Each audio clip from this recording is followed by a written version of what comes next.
de la radio, de Red Compañera Mundo. José Pedro, gracias por venir, qué amable. Ramón, el agradecido soy yo. Muy buenos días a todos quienes nos escuchan y nos ven también gracias a la magia de las redes sociales y de la web y todo eso. Decía usted que ha venido corriendo para llegar a tiempo. Sí, está un poco atrasado. Claro, a ver, cuénteme un poquito la anécdota, que yo creo que es algo que los paceños y paceñas vivimos todos los días y a todas horas. Efectivamente, en el centro paceño, en el Prado, ahora tienes un carril que está ocupado por mejoras de construcción. Sí.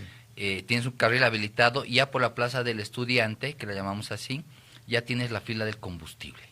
Claro. Que te limita y te dificulta mucho más como transporte público, el escaso transporte público que hay, a poder tal vez cumplir tu ruta. Y es mejor bajarse y caminar para poder llegar a tiempo, dependiendo de las distancias que uno tenga que tomar, ¿no? Correcto. La verdad que hay entre gremialistas, que son vendedores ambulantes, sí, que están ocupando parte de la acera, sí. Luego tienes a los conductores, luego tienes a los vehículos, luego tienes, en fin... a la gente, porque están más llenas las calles. En los transeúntes, sí, que tienen que realizar sus actividades normales, todos mal viviendo en una suerte de convivencia que, en este sentido, yo creo que es loable. Hemos aprendido a convivir con el desastre y en el desastre, esperando soluciones del Banco Central. Que creo que no es lo diálogo normal, como decíamos, Ramón. Sí. El paceño está normalizando todo esto. Sí. El boliviano está normalizando a que la especulación haga de la canasta familiar lo que le venga en gana. Hoy te cuesta el maple de huevo 70, 80, mañana 40, pasado volverá a costar unos 50, 60, y la necesidad de la gente hace que ingrese en esta espiral de falta de economía. Decíamos de que es agradecer a Dios el tener un poco de dinero para poder acceder a estos productos, pero realmente de aquella masa boliviana que existe, sabemos que un 16% únicamente tiene un salario, un 84% es profesional libre o contrapropista, o cuentapropista, perdón, y ese es el grueso, que se la tiene que bater día a día, se la tiene que inventar día a día. Bendito sea el que pueda conservar un salario. Porque sí, claro, la afectación a las empresas, el otro día, cuando fue el lunes, sí, la Cámara Nacional de Industria presentó un informe de los daños. Totalmente. Cerca de 3.000 millones de dólares de pérdidas, empresas cerradas o por cerrarse, y gente que se ha quedado sin empleo. Hay gente que hoy está diciendo, bueno, yo ya me he quedado sin empleo, ¿quién me devuelve mi empleo? Un empleo que yo he perdido sin buscarlo, porque no he cometido ningún error. Ha sido la empresa que ha sido víctima de una situación totalmente anómala, que pudo haberse resuelto y que se ha ido tensando tanto la cuerda, que mañana será el día 50 de bloqueo. No es justo porque yo decía en una paradoja que puede venir de mucho tiempo, ¿no? Que dice, el rico más rico, el pobre más pobre, pero el que sufre de esta masa que decíamos del medio, dentro de la clase media, aquel que tal vez tiene la dicha de poder tener un sueldito por trabajar en una empresa o el salario mínimo nacional, que de acuerdo a tu estructura de costos, tú te vas marcando por semana, por mes y todo eso, pagar el transporte, pero la inflación es tan grande que ya no te alcanza. Correcto. Que ya no te alcanza. ¿Qué te puedo decir? El pobre, en un ejemplo, tal vez no es el correcto el que estoy utilizando, Ramón, pido disculpas de antemano. El pobre a veces se aprieta el cinturón, ya va, o se las inventa, sabe cómo inventárselas. Al rico ni qué decir, no le afecta, creo yo, en absolutamente nada, porque no sabía cuánto costaba el huevo, no sabe cuánto cuesta el huevo, y no va a saber cuánto cuesta el huevo, porque tiene el privilegio o ha tenido la dicha de poder, que la abuela haya ocupado un cargo público alto en su momento, que le ha dado para vivir hasta la 15ª generación, estudiar en el extranjero y volver por amor a la patria, digamos, ¿no? Para poder ver, u otros que también tienen el sacrificio sobre el hombro, que han trabajado durante mucho tiempo, decidieron venirse a Bolivia o hicieron la plata en Bolivia, pero que realmente no viven la realidad nacional que vive, lo que está viviendo el paceño ahora y lo que están viviendo en muchas regiones donde los bloqueos aún persisten. Claro. Esta es una forma de verlo, pero es que hay otro tipo de lecturas que yo creo vamos a analizar en este espacio corto de tiempo aquí en Red Compañera Mundo, que se sintetizan en los 8 puntos del pliego combinatorio que usted nos ha traído hoy, ¿verdad? Que podemos revisar muy rápidamente, muy a vuelo de pájaro, este ejercicio ya lo hemos hecho ayer, sería bueno hacerlo con usted como analista, para ver qué es lo posible, qué es lo debatible y qué es lo probable, que es lo que vamos a ver seguramente el día de hoy. Un escenario probable de resolución de conflicto. Adelante, por favor.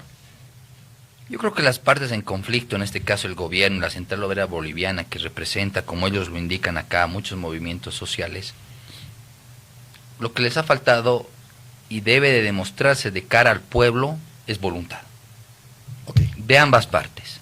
Para poder llegar, porque si tú quieres ganar en tus exigencias sin ceder, es una tosudez que no viene al caso. Te digo, ahora hay muchos dirigentes de la Central Obrera Boliviana que se ha podido saber cuánto ganan realmente, y yo te aseguro que ellos sí sabían cuánto cuesta el huevo, pero no les afecta. Pero las bases realmente están sintiendo. Yo he podido ver que dentro del pliego petitorio, que ellos lo realizan, más creo que es un comunicado, porque no lleva firmas. No lleva firmas. Para poder ver, o será la forma de trabajo que ellos tengan, para poder ver, pero es lo que está ahora en los medios de prensa, que son 8 ejes que plantean y varios puntos en cada uno. Por ejemplo, el primero, que te habla de derechos humanos, garantías orgánicas y pacificación, tiene varios pedidos, como es el rechazo a la criminalización de la protesta, que esté en la Constitución Política del Estado. El desconocimiento de todo esto por algunos servidores públicos ha llevado a que se enervezca más el problema, porque está reconocido. El sindicalismo, todo eso está reconocido en la Constitución Política del Estado, y quienes han incumplido esto serán pasibles a una sanción o un proceso, tal vez no ahora por la justicia vendida, pero en un futuro no prescribirá aquel delito. Después tienes que se prohíbe el uso de acusaciones generalizadas de terrorismo o narcotráfico contra las organizaciones sin pruebas individualizadas. Yo creo que ahí existe una concientización por parte de la Central Obrera Boliviana que dice, aquel que esté metido en tema de maderas, si usted tiene algo contra él, investíguelo, pero no generalice. Tercero, cese de persecución. No, lo que pasa es que en un momento dado el mismo gobierno calificó un error a quienes estaban detrás de las protestas de narcoterroristas. Y yo creo que está bien acá, porque la Central Obrera les dice, individualice y véalo usted. ¿Verdad que es razonable? Sí, yo lo veo muy razonable. Muy razonable. Sigamos. Después tenemos cese de persecución y liberación de detenidos, que también de igual manera me parece muy interesante, porque dicen que aquellos que hayan tal vez ocasionado destrozos o de manera individualizada, lo siento, pero en el tema de la protesta, respete. Me parece algo coherente. Ha habido violencia amparada en reclamos legítimos de la protesta social. Sí, ha habido violencia. Ha habido. Hay instigadores de esa violencia, ¿verdad? Sí. Sí. Los instigadores de esa violencia, los promotores de esa violencia, han sido, en algunos casos, cautelados, detenidos, procesados y están en la cárcel. Algunos, 20. Sí. Son más de 300 casos que tiene aperturados, palabra que no me gusta, el Ministerio Público. Más de 300.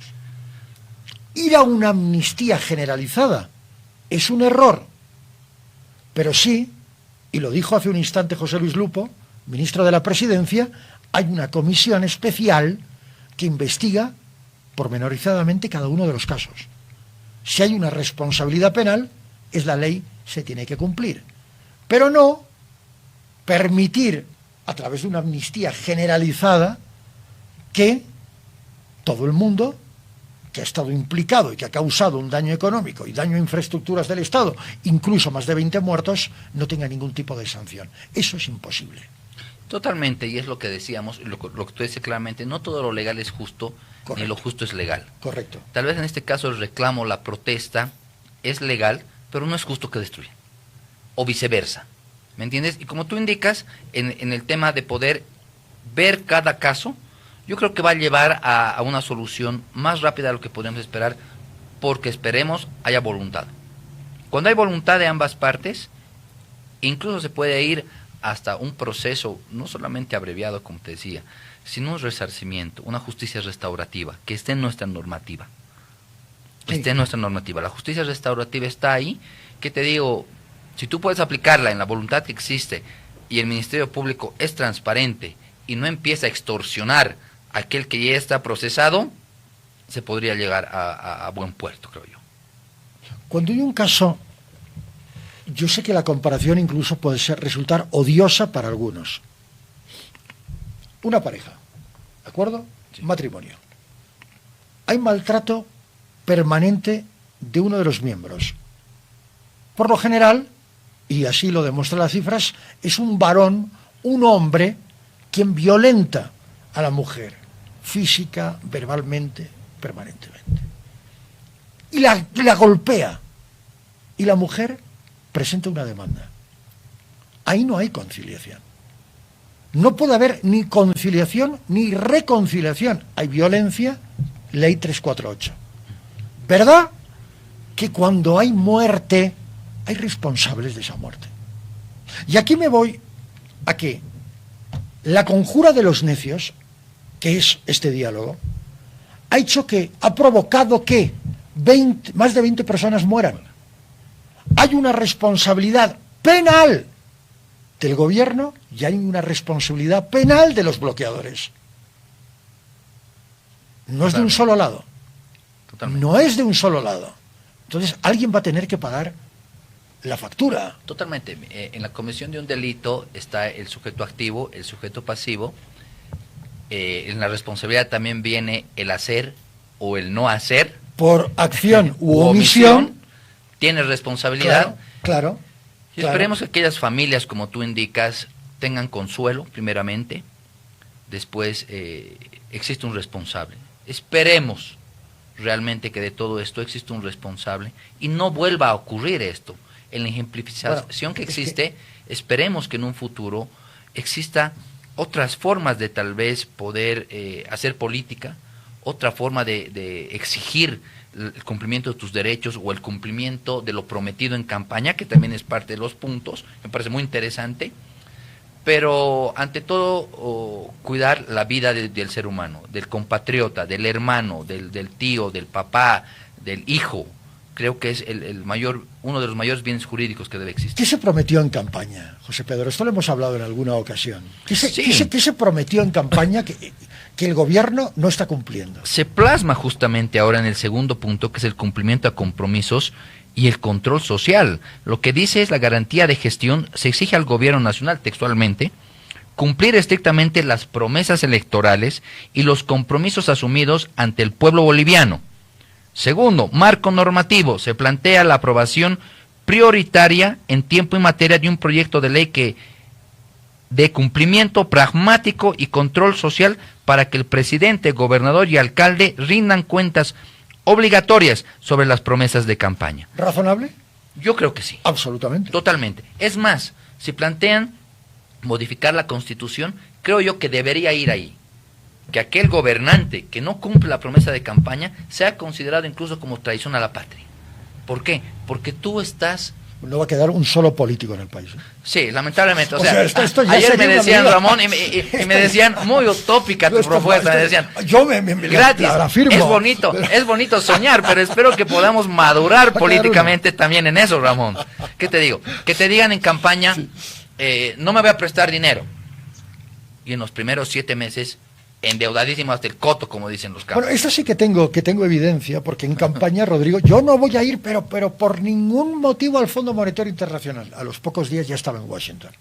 Esto es real, esto ha pasado. Y mira, Ramón, hablaba también el tema de que no me voy a meter con él porque tiene tatuado el tema de deuda. Está bien, pero yo creo que cuando rindes un informe a los que te han elegido, porque tú has conseguido el voto que se sujeta por la legalidad y la legitimidad. Correcto. Tú has conseguido aquel voto con una promesa. Porque si tú le decías al votante, le decías, oye, el pollo va a estar 150, cada huevo 5 pesos, dame tu voto, te aseguro que te decían, bueno, pero... con todo respeto. Es que volvemos a lo mismo. Es la honestidad. La honestidad que debe existir. O sea, honestidad... Y ahora se pretende exigir que esa honestidad se vuelva pragmática y palpable. Es decir, que el político haga algo que es contra natura, ser honesto. Debemos madurar.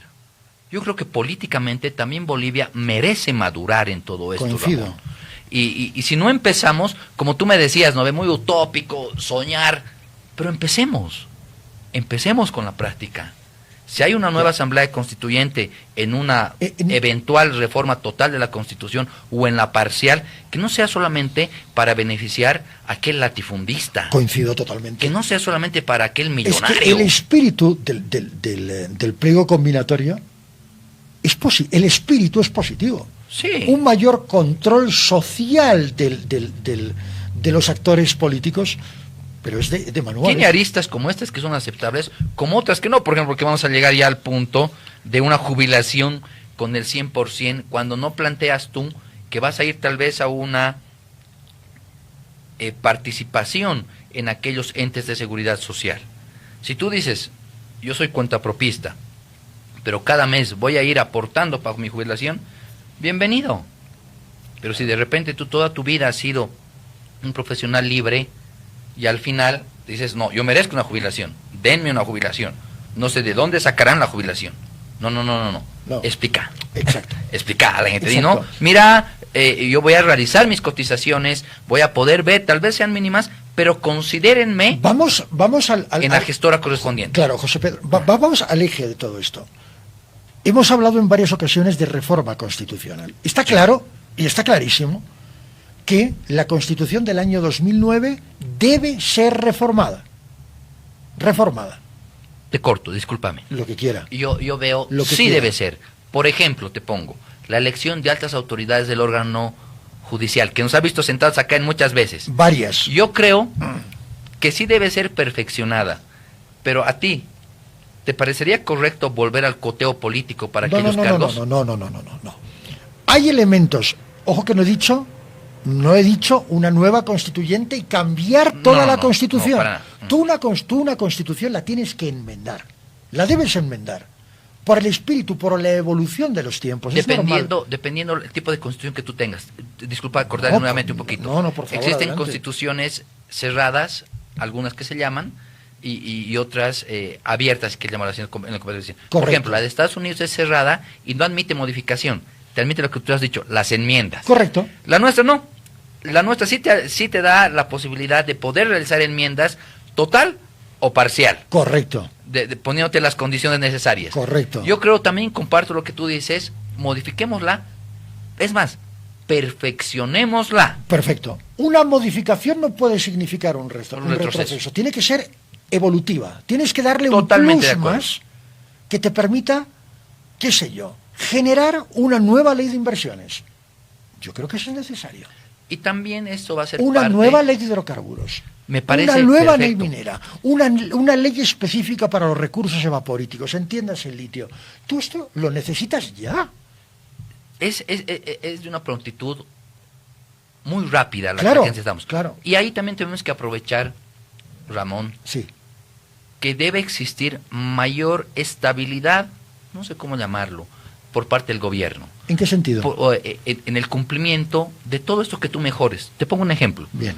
Tenemos en Bolivia la ley de expendio de bebidas alcohólicas, que te dice prohibido el expendio de bebidas alcohólicas en vía pública. Y tienes fiestas patronales, Ok. donde ves desde el niño de 3 años hasta el abuelito de 80 en la calle sentado con su pirámide de cajones y nadie dice nada. Leyes buenas que no se cumplen.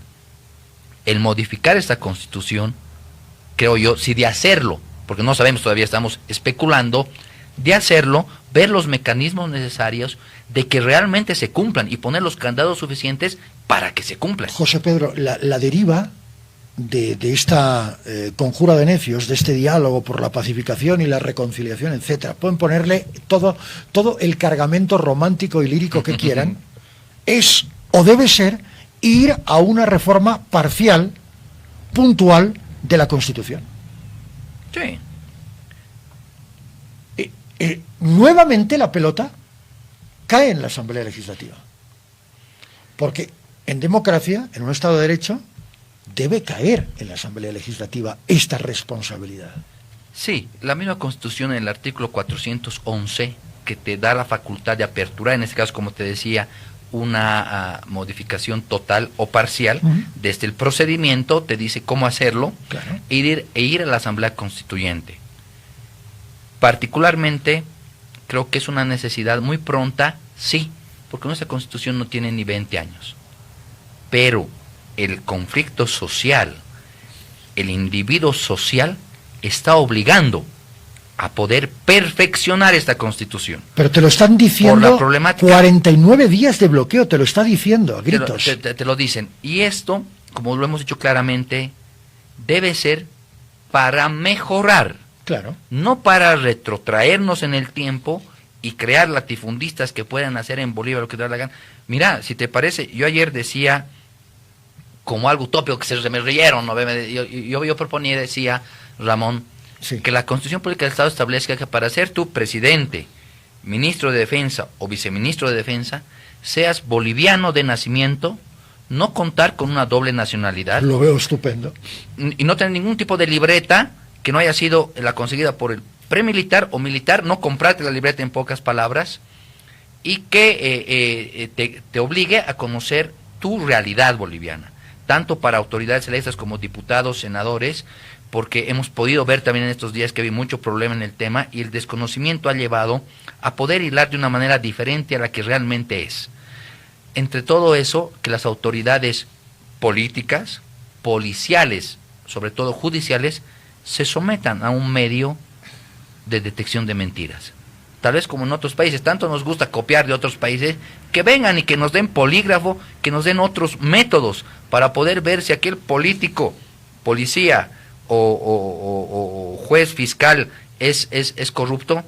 Sé tu respuesta. Me vas a decir, nos vamos a quedar sin políticos, sin policías, sin fiscales y sin jueces. Sí, pero podemos empezar. Yo siempre he creído que hay lunares que podemos rescatarlos para clonarlos, si vale el término, y poder empezar algo de nuevo, porque eso le está haciendo daño a Bolivia. Tenemos a una justicia tan corrompida que ahora, ¿me entiendes?, agarra al que quiere, el que trajo 32 maletas está en su casa disfrutando su churrasco, el que robó la garrafa por necesidad, en lo que entramos a lo legítimo y legal, está en San Pedro, es que por ahí volvemos a esto. El empresario maderero que permitió que impregnaran la madera noble que exportaba o que pretendía exportar a Europa o Estados Unidos o Asia con 108 toneladas de cocaína o de ketamina, está tranquilo, mientras uno que a lo mejor, no lo sé, estaba en medio de la protesta y puteó a un policía, ¿no? Está dentro. Sí. Sí, claro, es que esto es lo que vivimos. Lamentablemente. El otro día nos contaba una ex senadora, la ex senadora Choque, ¿correcto, Eduardo? Nos contaba su caso, que ya estaba el día de Corpus Christi, con su familia paseando por el Parque de las Cholas, cuando de repente de un vehículo se baja gente no identificada, policías, porque luego ella contó que eran policías vestidos de civiles, y la secuestraron. Eso es terrorismo de Estado. Sin mandamiento de aprehensión. Es terrorismo de Estado. Entonces, que se aclare pues todo esto. Este caso se ha aclarado, la mujer ya está en libertad, pero ese instante cuando ella la prenden delante de sus sobrinos y delante de su hija y la meten por la fuerza, pollera y todo, dentro del minibús, ha sido de tortura psicológica, porque ella decía, ¿dónde me están llevando? No le decían nada, cállate, ¿dónde me están llevando? Es que aparece luego en la Fuerza Especial de Lucha contra el Crimen diciendo que ella había estado en un bloqueo, cuando en realidad no había estado en ni medio bloqueo. Es una mujer que estudia una carrera profesional y que ella podía probar a través de evidencia documentada que nunca estuvo en un bloqueo. Y eso también se pide aquí. Lucha contra el racismo. Claro. Bueno, ok. Hay cosas que son razonables, pero que estaban, algunas de ellas, José Pedro, ya estaban en el pliego petitorio de la Central Obrera Boliviana presentado antes del 1 de mayo. Y han permitido estos necios, en su conjura, en su cálculo político, ridículo, absurdo y criminal, porque hay más de 20 muertos, que pasen 49 días, cuando podrían haberlo resuelto el día 2. El día 2. Mira, Ramón. Basta. Yo quería decirlo públicamente, el pretender atribuirle todo esto a los políticos bolivianos es mucho, Ramón.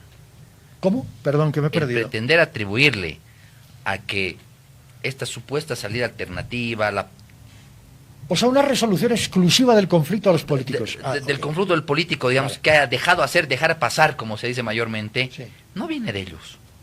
Yo creo que viene de una receta de afuera. No sé a quién atribuirle todavía. Que también. Pero no a los de acá. O sea, ellos son tan títeres que se les dice los que tienen que hacer y lo están haciendo. A pesar del decremento que existe a su imagen, a pesar del decremento que existe a su promesa de campaña y a la función de gobernar.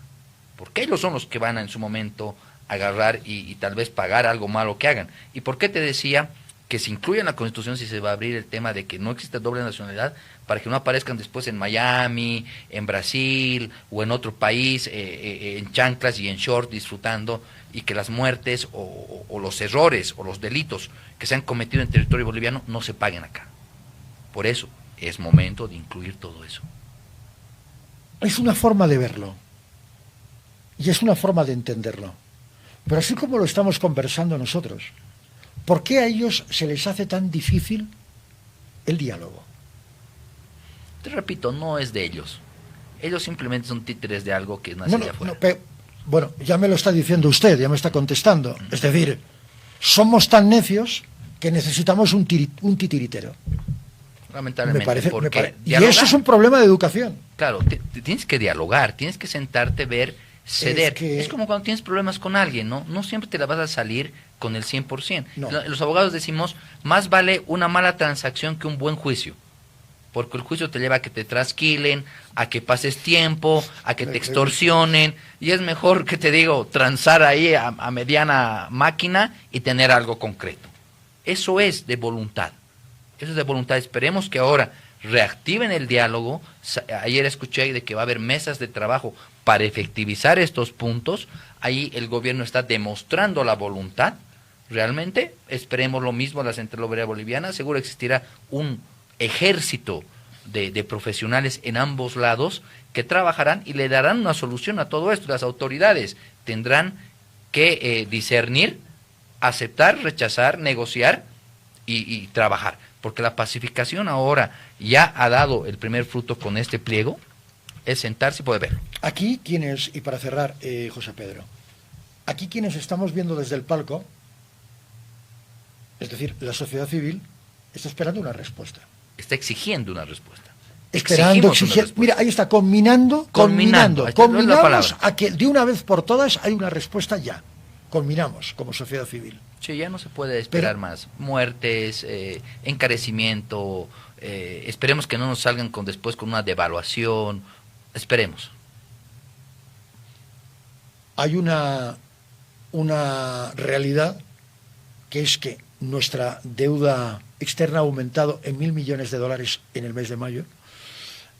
Otra, que somos el país de menor crecimiento y de menores expectativas de crecimiento en lo que resta de gestión. Es decir, el año económico está muerto, lo estamos velando en este instante. O sea, los necios en su conjura están velando en estos momentos en el Banco Central a la economía boliviana. Ahí está el cadáver fresco de la economía boliviana. Y por otro lado está el encaje de Bolivia o del problema y del conflicto boliviano en lo que usted comentaba hace un instante, en el eje de pugna geopolítica mundial en estos momentos. Totalmente. Entonces, quienes lo vemos desde afuera, desde la sociedad civil, que somos víctimas, ¿cómo podemos reaccionar para que los necios no lo sean tanto, dejen un pequeño espacio a la lucidez y nos gobiernen como nos deben gobernar? ¿Cómo hace el ciudadano de a pie para poder reivindicar sus derechos secuestrados durante 49 días para que se los respete de principio a fin, y sin medianerías, y sin reconciliaciones, y sin vainas. Tal vez debería haber una caja de reparación en estos casos nuevos que se presenten, porque no es justo. No ha sido voluntad de aquellas personas quebrar en su iniciativa de emprendimiento y debería ser analizado. Yo creo que las autoridades también deben ver eso, deberían tocar todo eso. La matriz de todo este problema es la crisis económica, esta es la realidad, la matriz de todo este problema. Sin embargo, en el pliego combinatorio de la Central Obrera Boliviana no se habla de aumento salarial, ¿verdad? No. José, el tema aumento salarial no se trata. No está tocado, pero sí se habla, por ejemplo, el tema del combustible, para poder ver, y como todo lo hacen bonito, ¿no? Te hablan de gasolina desestabilizada, no gasolina basura, para poder ver.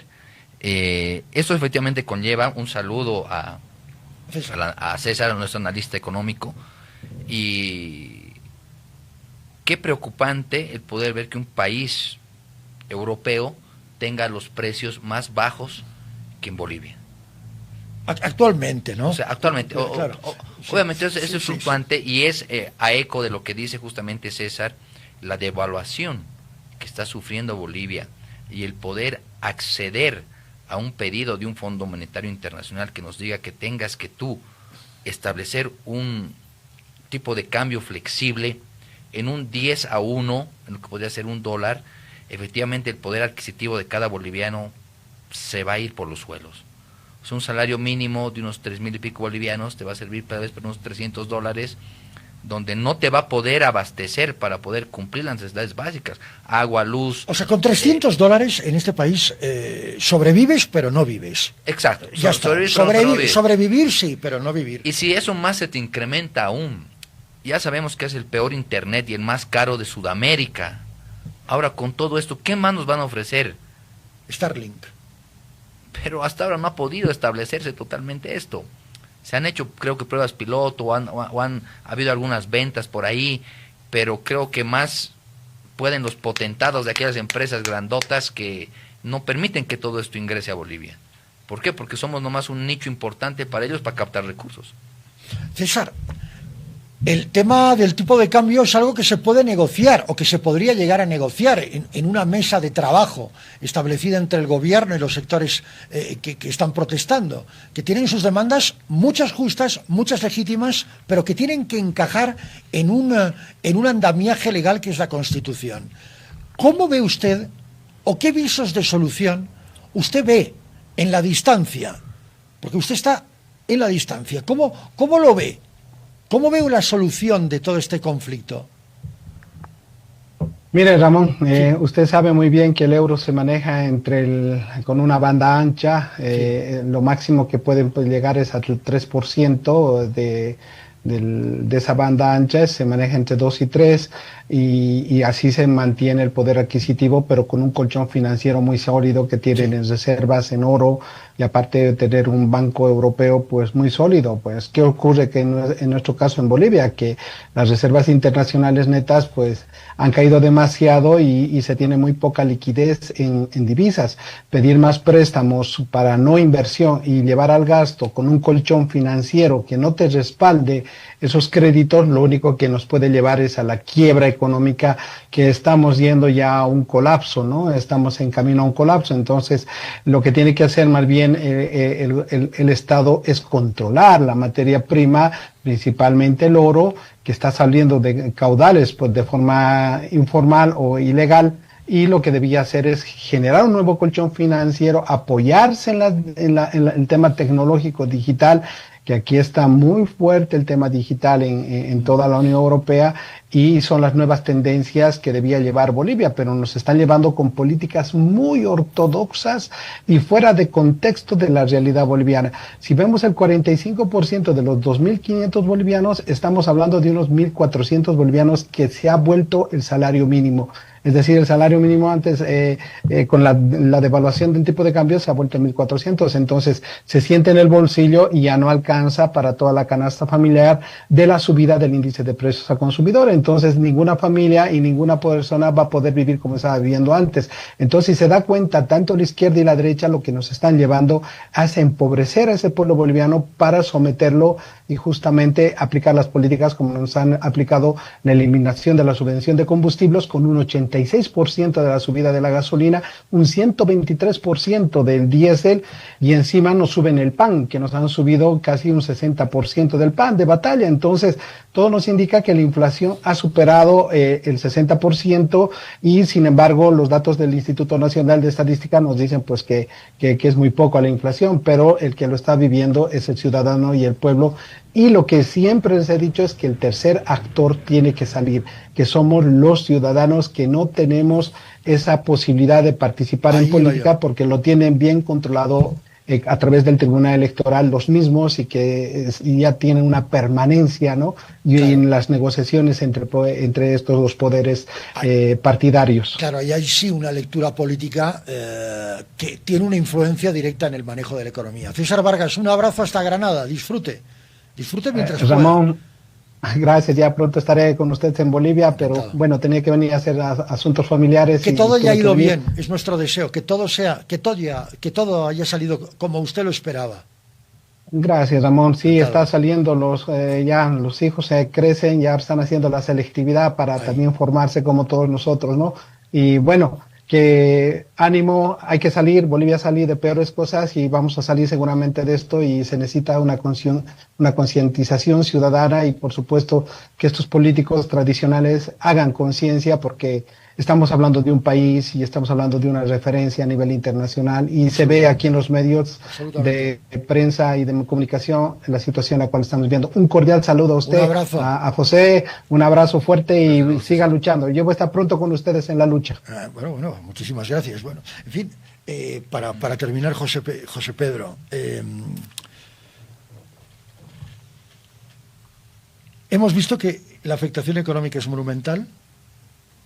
Se está velando un muerto que es la economía boliviana en el Banco Central en estos momentos. ¿Y mañana qué?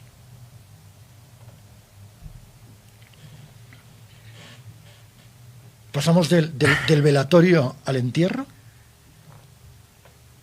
Tal vez para tratar de, ¿cómo te digo?, enterrar todo esto y tal vez dar paso a algo nuevo, reinventarnos tal vez los bolivianos y en ese caso exigir el cumplimiento de las promesas de gobierno, ¿no?, que han permitido que el gobierno vaya ahí.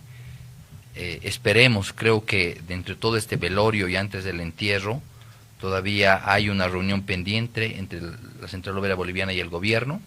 Eso dará mayores luces, dará mayores elementos para poder ver cómo se va a establecer el futuro de Bolivia desde el punto de vista económico, político y social. Estos tres factores van a ser preponderantes para la continuidad del gobierno, que todavía estamos a 8 meses de gobierno, de un periodo de 5 años que realmente si tú empiezas así gateando, trata de levantarte, trata de explicar, trata de ir de cara a la población que te ha elegido. Sinceridad ante todo. El día 21, domingo, en teoría, solsticio de invierno, ingresamos en el invierno. Será un invierno muy largo. Y crudo. Sí. Muy largo y crudo. Gracias, José Pedro, por haber estado con nosotros. José Pedro Ugarte, un gusto. El agradecido soy yo como siempre, por considerarme, Ramón.